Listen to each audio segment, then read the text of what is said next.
So Games Workshop's just confirmed that we're just a few weeks away from more Warhammer 40k points updates. Let's talk about the upcoming balance pass and a few thoughts, hopes and desires for changes for each faction.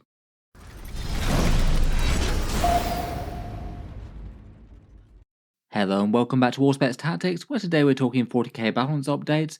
And to be honest, it really doesn't feel all that far since the last one. The changes seem to be coming thick and fast, with Games Workshop reporting that they're releasing a new balance pass. I'd say most likely to be 3 weeks away, though could be 4. In general, over the last few years of Warhammer 40k, and when Games Workshop announced 10th edition, they said that the balance passes will be coming quarterly. That seems to be a fairly happy balance they've struck with the community. It means they don't have to be absolutely months and months away from fixing any one problem if something crops up immediately, but also hopefully doesn't drown people in updates literally every single week to the game for all sorts of minor things. If we're doing it quarterly, it means every 3 months. The last one was at the very end of January, so it would stand to reason that we should expect the next one around about the very end of April, though of course it could be a little bit earlier or a little bit later. I was interested to see at the end of a Kill Team MetaWatch article that there was a little teaser for 40k updates tucked away there. They wrote, "We'll have more from MetaWatch in a few weeks when we return with points changes to Warhammer 40k. Besides their normally expected timetable, that's all we have to go on so far. But if we do overanalyze that a little bit, a few generally means more than 2, otherwise you'd say we'll be back in a couple of weeks. And to my mind, if you're saying a few, I'd probably expect that to mean around about 3 or 4, which would tie in pretty perfectly with their schedule that we're expecting, sometime around about the very end of April, either just before or just after. Maybe the next question is what sort of balance update this will be. Will it literally just be points, or will they make any changes to the balance data slate as well? So far in 10th edition, we've only really had 2 major balance passes, one of them in September and one of them in January. Plus they had the bonus quick fix that they had right at the start of 10th edition, but that was kind of an emergency balance patch to fix some of the most outstandingly broken stuff. Both of those had points and a balanced data slate, which was kind of counter to what they said at the start of the edition.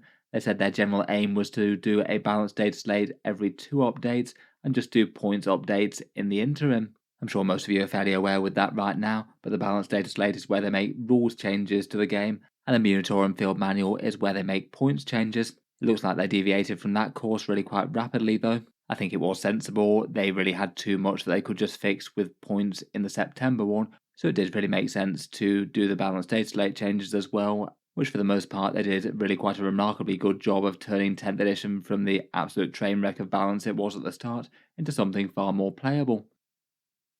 It does mean though that there's a good chance that this one could just be points only, unless they completely ditch that idea that they had at the start of the edition, and maybe that's the biggest question for this one. The language they said for that tiny teaser was that they'll be back with points changes for 40k, they won't be back to discuss the new balanced data slate for 40k. Though obviously by not mentioning it, it doesn't 100% rule it out, they could be doing both. In all honesty though, with the game where it is, it might not be the worst thing in the world for most armies. I feel like you could make some really quite good headway for most of them literally just with a points update. Maybe the one that really stands out that isn't really going to be made into a happy place with points would be Admech more than most, I think. If you just continue to slash points on them, people aren't going to be happy. The other interesting thing that we saw last time was handing out an entirely new detachment for the Drukhari as well. There's at least some chance that one of the weaker factions in the game might get a new one from their codex early, though whether or not that was just a one-off remains to be seen. Either way, regardless of whether or not this one just turns out to be points or does have balanced data state changes, my guess would be that the July to August-ish one would likely be a more major shake-up to the game. 1 year after the edition launch, there's a reasonable chance they might issue a new mission deck and maybe make some other changes to core gameplay to shake things up a bit. That's be kind of in line with how they've done things in the past.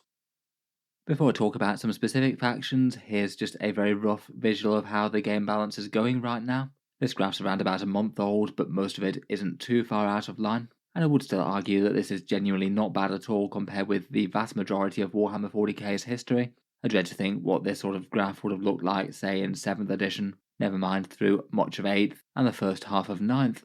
Even if there's lots of work still to be done to get certain factions feeling a bit better, at least we're at the point where the vast majority of factions can compete pretty fairly against the vast majority of others, and that's certainly not been the case in much of 40k's past. Perhaps for things that stand out as not doing well, the Necrons are fairly comfortably the best faction in Warhammer 40k right now, arguably followed by Custodes on raw win percent. I think it was really obvious that Necrons were going to be a problem as soon as they gave them no points updates in the last Dataslate. They were already one of the top factions in the game, and much of their competitors got nerfed.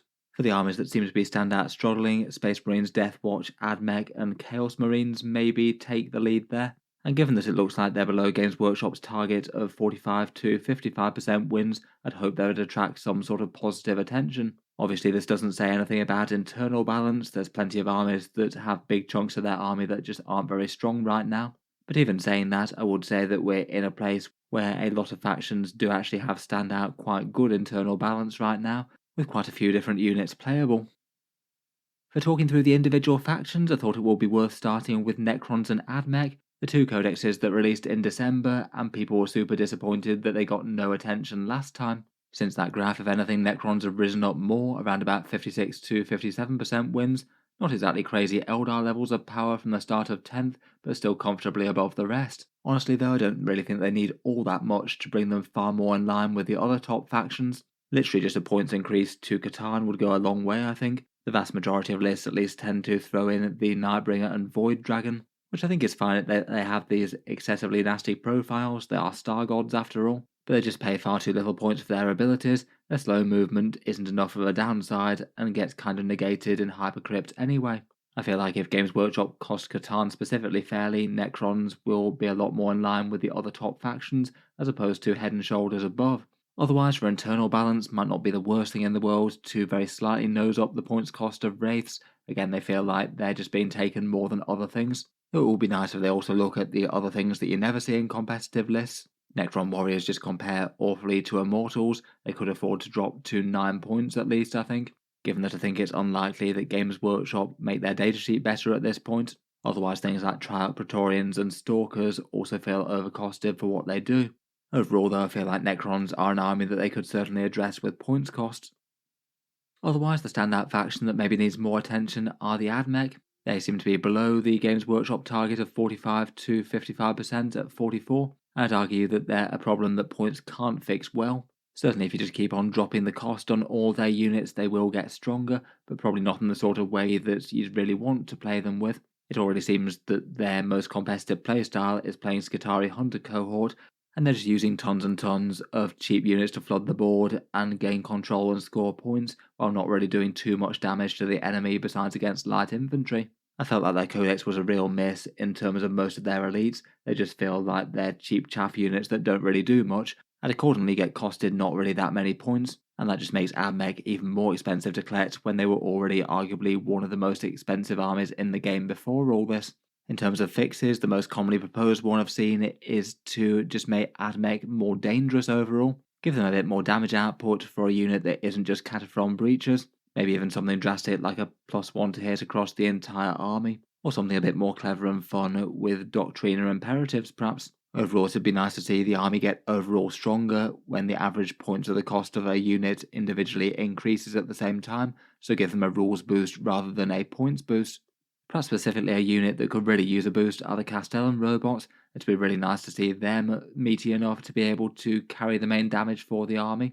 Belisarius Core, the Rust Stalkers, and the Archaeopters are all also overcosted for what they deliver at the moment, whether you buff them by points or rules. Overall, I'd say that Admech and Necrons are probably two of the most pressing things to address out of an update, but I thought it would be good to talk through the rest of the factions as well. The standard Codex Space Marines seem to be doing very badly at the moment, tying for lowest win rate with Death Watch at 42%, though as I've talked about in other videos, they're in a weird spot balance-wise. Core Codex Space Marines underperform in the stats, partly just because it's just flat better to play one of the Divergent chapters with access to a whole load of different units. Black Templars use the same core codex but just add in their special units and their detachment, and they're really quite strong right now. And it's almost kind of problematic because if you buffed a whole load of certain Space Marine units, you'd be helping make Black Templars stronger when they don't really need it, judging by their performance. I don't know if Games Workshop's just going to keep on trying to tread a middle ground, just try and make the generic Codex Space Marine units a little bit stronger, while reining in any excesses that the Divergent chapters get. The only other way is to actually give rules boost to Codex Space Marine chapters versus Divergent ones, Could be things like a small rules boost somehow, maybe a boosted Oath of Moment where you get to reroll the ones to wound if you're a Codex chapter playing a Codex detachment. Or otherwise, the other thing they could do would just be to further slash points costs of the unique characters like Corsaro Khan or Shrike and things, to the point where they're so great that you might be tempted to actually play those chapters. Overall, core Space Marines aren't really in a position where they need nerfs, I think. After the last round of points increases, maybe it's just scouts and infiltrators that seem to be particularly common picks regardless of detachment. I feel like there's a lot of Space Marine units that's just kind of underwhelming or weak. I think you could certainly afford to give points cuts to Tactical Marines, Reavers, Devastators, the Fire Strike turret, and maybe the Hammer 4 bunker. I'd personally really like to see points cuts for some Terminators as well. You rarely ever see them in competitive lists, and that is kind of a shame with how cool the new models are. Overall, though, it would be great to see something to help out the Codex Space Marines more so than the Divergent chapters. Speaking of which, onto the other many flavours of Angels of Death. They're all doing around about the same or better. Deathwatch feel like they need the most help given that their kill teams just aren't really all that strong. Pretty much all of them could go down in points a little bit, I feel, and it wouldn't be a problem.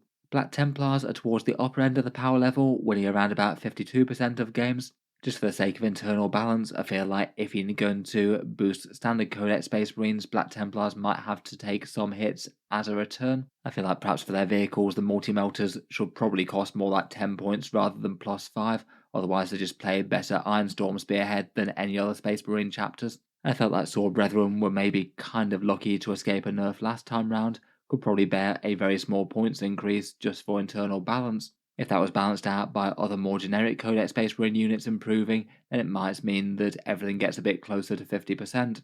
Blood Angels seem to have risen up a little bit since the Dataslate. The strength boost to Sons of Sanguinius pushed them to a win rate around about 47%, and they are actually placing quite well in tournaments, which is fun to see. I'd still really like to see Sanguinary Guard get help. They're the iconic unit that very rarely features in competitive lists at the moment for the Blood Angels.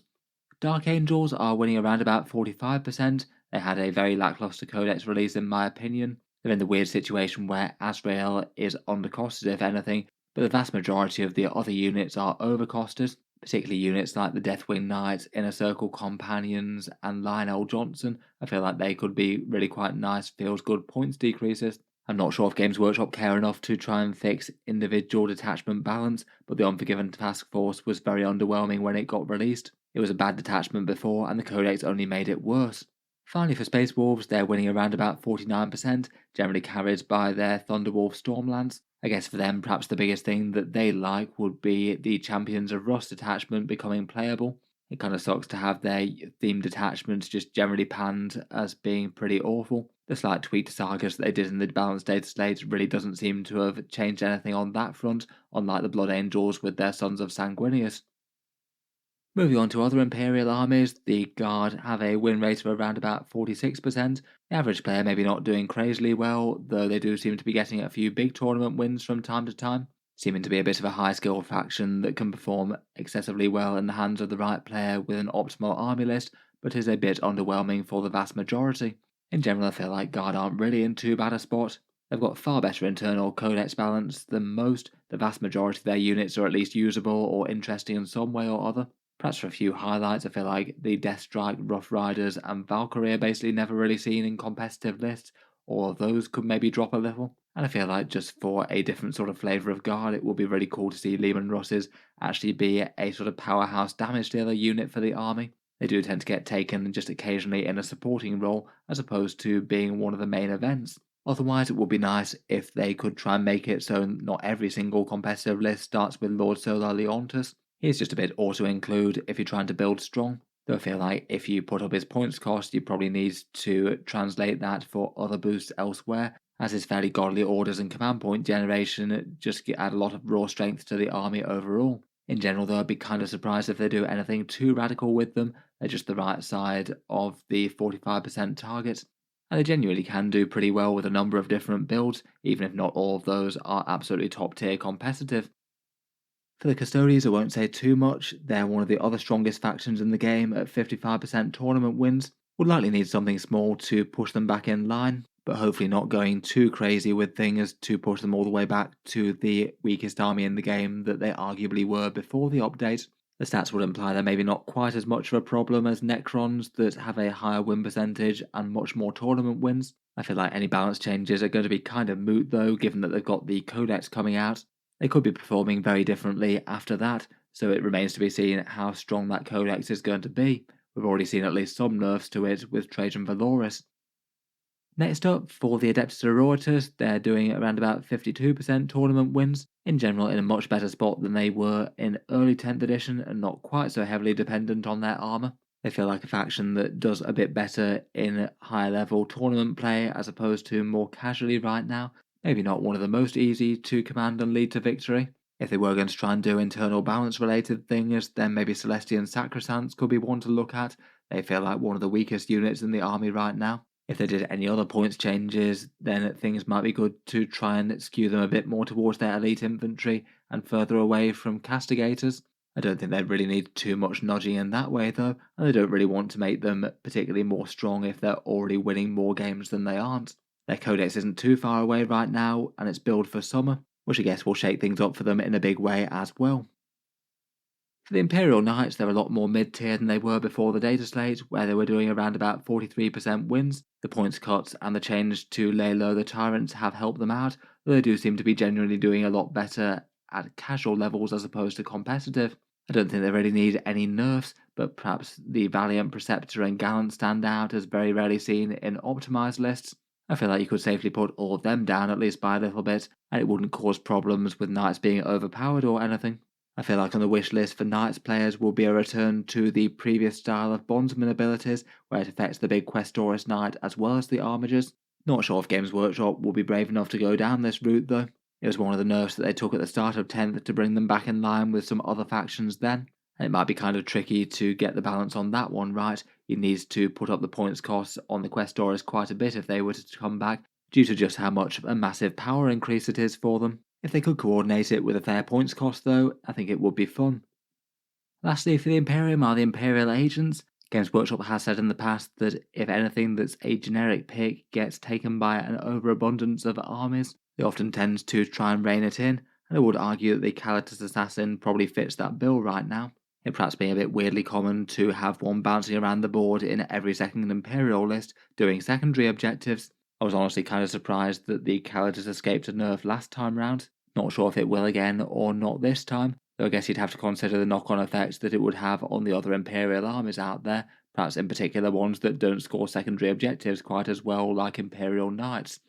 Maybe the other one most likely to take hits could be the Inquisitorial Henchman at 40 points for a chaff unit. Again, that would maybe be more relevant for Knights than anything else. So I guess if they did increase either or both of these, they'd have to think about how to balance that.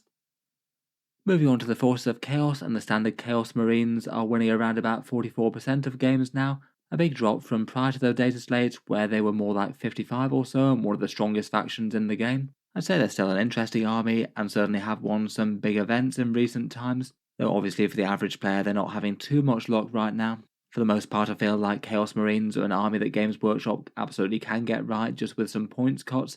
Plenty of their units have got overinflated points costs due to previous nerfs, and maybe just dropping a wide amount of units by a small amount, like everything going 5 points down or something like that, might not wind you up in the worst place in the world. There's a few that stand out for maybe a bit more attention, maybe the Helldrake and Lord Discordant in particular. We do know that they're not too far off a codex themselves though, with those new battle forces coming. Sounds like there's going to be a whole load of detachments. Hopefully they manage to make some of them pretty fun and interesting. Otherwise, for the Forces of Chaos, the Deity Chaos Legions are all in slightly different places. Death Guard are kind of balanced at around 49%, with the vast majority of their index units being pretty usable. I'd say that perhaps the single unit that maybe needs the most attention might be the Blight Lord Terminators. They've just been worse than Death Shroud ever since the 10th edition rules came out. Maybe being in the weird position of already being the cheapest Terminators in the game, but probably needing a points cut if they want to see more competitive play. Otherwise, if they wanted to put up points on any auto-includes, Typhus does kind of feel weirdly stand out right now. It's just hard to go wrong with him in any army list whatsoever at 80 points for his big mortal wound attack and stat line. He's strong enough to play even if he isn't in a Terminator or Poxwalker squad, which maybe does show that he's a bit on the cheap side. Thousand Sons are doing pretty well with wins around about 53%, though they are a bit mono-build at the moment. It's generally Magnus rubrics and sorcerers, and everything else is a bit sidelined. I'm not sure that's the worst place in the world for them to be, though I guess for overall criticisms of playing them as an army, the Scarab Occult Terminators don't regularly see play in competitive lists these days. They could probably afford to go down in cost, and it maybe does feel a bit odd that just about every competitive list seems to build around the Primarch. I'm not saying that it's not good that he's strong and everything, but the faction does seem incredibly reliant on him just to deal a massive amount of damage and carry each list. I guess in theory, if you wanted to make him less auto-include, that'd probably be a points increase for Magnus himself, though it might well need to be balanced with decreases elsewhere, given that he is such a linchpin. Finally, World Eaters having the worst time out of the Deity Chaos Legions. They got hit weirdly hard with a nerf when they were maybe only a little bit out of line before, if anything. Again, I'd say they're definitely an army that could make some good headway with points changes. The Exalted 8-band and the 8-band units didn't really need to go up, I don't think, nor really did Khan or the Master of Executions. I feel like you'd get a lot done just by sending them more back towards where they were before, maybe not all the way down to their prior costs if Games Workshop want to play it safe, but I think that alone would make the faction far more interesting, and maybe send them heading back towards 50% wins.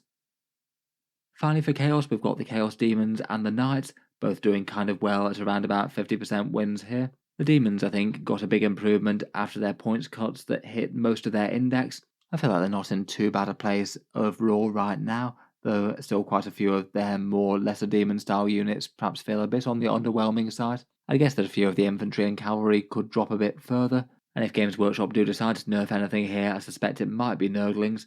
Again, they're still in the position where they're kind of auto-include for non-demons factions as allies. Most Chaos Knight lists get stronger by including a fair bunch of them along, and the battle line restriction thing didn't do anything to stop them given that Nurglings are battle line. If they really wanted to kill them for other armies, I guess they could just remove the battle line keyword from them, or say they only get battle line in the demons index. Again, though, depends on whether or not they think using them as allies could be a problem. For Chaos Knights, I thought they took strides in the right direction when they reduced the cost of the Titanic Knights in the last update, though it still doesn't seem to have been enough. It seems that competitive lists still take War Dog spam, maybe with the odd Knight Lancer along. As such, it probably means that another points decrease drop for the Titanic Knights is in order. And if they wanted to balance it out to try and keep them around 50%, I feel like the War Dog Carnivore would still be good with an extra 5 or 10 points on it. They were still played competitively when they were back at 160 points, so 145 to 150 doesn't really seem the end of the world for them. Xenos next, and for Tyranids, they've got a tournament win rate of around about 45%, a few interesting detachments from their codex, though they are lacking a fair bit of raw strength. I feel like they're just over-reliant on their lone operatives, battle shock, and farming biovores with spore mines to win games by outscoring their opponent, as opposed to winning the damage game. It does feel like that's fun and quirky, but maybe not great as their primary way to play, maybe. I feel like they could just do with a few more mainline damage dealers getting a bit more efficient, perhaps things to help destroy enemy armor in particular, perhaps things like the zone thrope or even things like the Norn Assimilator going down in cost for some dedicated anti-tank. There's lots more underpowered stuff that you could certainly boost to try and improve their standing, as well as internal codex balance. Warriors, the Harpy, the Psychophage, the Swarm Lord, and the Spore Assist all feel like they could do with cuts, among other datasheets. The Genestealer Colts have tournament wins around about 47%, not really in a place where they're problematically weak, though they're not being played a lot. Army builds have been a bit samey for a while, though I guess their codex is on the way in the not too distant future. That might help them out with different ways to play. Currently plenty of their units are strong, maybe standing out for needing a bit of a boost could be the Magus, the Metamorphs, or the Goliath Rock Grinder. I feel like all of those don't really offer too much for their points cost right now for the faction. For the Eldari, their tournament wins are around about 50%. Balance is far restored for the Space Elves since the start of 10th edition. They're still winning plenty of big events, often with quite good representation for certain characters going it solo, and a whole load of very fast moving lone operatives like Swooping Hawks and Warp Spiders and Shadow Spectres. Overall, I think they're in an okay place though. Maybe for one datasheet that needs a fair bit of help could be the Howling Banshees. They've been kind of underwhelming since the edition came out. And otherwise, I feel like if they want to crowd please for anyone who has a Harlequins army, it would be a really nice move to give Harlequins their own unique detachment early, restore them to a mini faction status within Warhammer 40k, without them having to wait until the Eldari Codex comes out, which could be really late in the edition. For Drukhari, they're also around about 50%.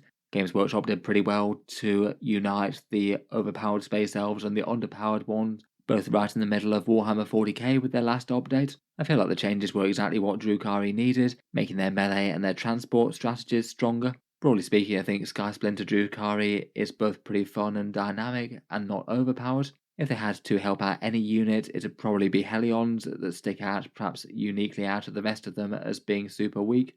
And I guess the other criticism would be that Real Space Raid is just basically unplayed now, given how good the Sky Splinter detachment was. The detachment rule is kind of terrible, just gaining a couple of pain tokens if you take some HQs that you might not necessarily want. I feel like they could just improve the core detachment rule really quite a lot there, maybe just starting out with 2 pain tokens per each one of those HQs that you bring along, though there'd be lots of scope with doing something more interesting. For the greenskins, also probably not worth dwelling on them too much right now. Kind of lower mid in the win rates right now at 47%. They have fallen off a touch since the balanced Dataslate, and they took a few nerfs to their melee units, plus Custodes being strong probably doesn't help them too much. They are getting a codex with some interesting looking rules that really look like they can push the different themes of the detachment. The Dread Mob big damage boost look fun, as does the Green Tide 5+ invulnerable save boys. No idea where they're going to land in the power scale after this. Going to be really interesting to see what those detachments can offer. For the Space Dwarves, in terms of external balance, the Leagues of Votan look really quite well balanced right now, 49% wins, and while they have a fairly small roster, it's pretty well balanced with most units really very usable. They don't have quite as much big tournament success as some other factions, but also not zero, maybe just being a little bit predictable in the way that they play, just trying to outdamage you. If they were to help out balance, then maybe the Hearthkin Warriors or Uthar the Destined could use some small points reductions. I don't think they really need anything enormous though. And maybe if they wanted to balance that out with something else good going up a little bit, Einhir Hearthguard I think would still be basically auto-include, even if they were like 165 points per 5. They'll still be packing an enormous damage hammer out of reserves. I think the main thing that the Leagues of Votan really need are more physical unit releases, more options in the army to cover different battlefield roles. I'm sure that they'll mainly come with their codex for 10th edition, though it looks like they're getting those Hernkin Jaegers from Kill Team in the not too distant future. They could be potentially fun as an infiltrate style unit. Finally, last but not least, we have the Forces of the Greater Good with the Tau Empire. Tournament wins of around about 52% with their index, pretty well balanced and most units very usable. Again, as internal balance goes for the faction, they're far better than some. The Tau are currently in Codex Limbo with their Codex rules out and about due to the Hunting Pack box set, but the digital points not being released, so the Codex is kind of known rules but not really live yet for competitive play. They're still waiting for the release of their Codex, all the Kroot models to come out, and then for those digital points costs, which could really change how strong or weak they are. I feel like the detachments from the Codex were really quite interesting though. They all had some really good interest. I feel like the Crisis suits would be usable at the right points cost, though I think they would need to come down quite a bit from the 200 odd that they're costed right now. I think it'd be fun to see what sort of competitive builds people come out with for the Tau. In any case, overall, as mentioned, I feel like the game isn't in the worst place in the world. Hopefully that means they can really focus on fixing the specific issues and problems of each faction. I feel like they could do really quite a lot of good work with points changes, though maybe just a few things could do with rules tweaks, and Mech in particular, maybe a few others could be nice if they felt like it. In any case, I'll certainly cover any more news of the points updates and changes here on the channel, so feel free to subscribe if you'd like to see that, and I look forward to hearing all your thoughts down in the comments below. What sort of things would you hope or fear from the next points update? Look forward to your insights from your own particular factions. If you've enjoyed the video, then feel free to subscribe to Auspex Tactics. I'll certainly keep the regular 40k videos coming. I do tend to post new ones just about every day. Finally, if you have been enjoying all the videos on the channel, I would just like to mention that Auspex Tactics does have a Patreon page as well, and you can find that linked in the video description if you'd like to help support and keep these videos coming.